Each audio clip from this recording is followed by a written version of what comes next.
లోకంలో ఉన్నంత వరకు తాత్కాలికమైనవి, మనం చేసే పనులన్నీ కూడా దేనికి పనికిరాదు. అవునా కదా? చెప్పండి.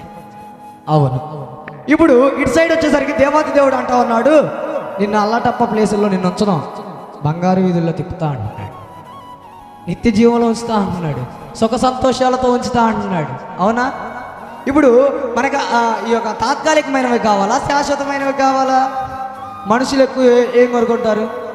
ఎక్కువ కాలం ఉండాలని అన్నీ కొనుక్కుంటారు, కానీ కొంతకాలానికి మొత్తం మాసిపోతాయి. అవునా? ఎక్కువ కాలం ఉండాలని అందరూ కొనుక్కుంటారు.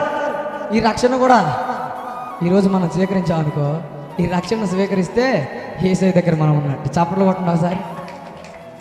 ఆ రక్షకుడు మన కొరకు రక్షణ పట్టుకొచ్చాడుగా, ఆ రక్షణను మనం తీసుకొని ఆయన కోసం బ్రతికినప్పుడే పరలోక రాజ్యంలో మనకి స్థానం. చప్పట్లో.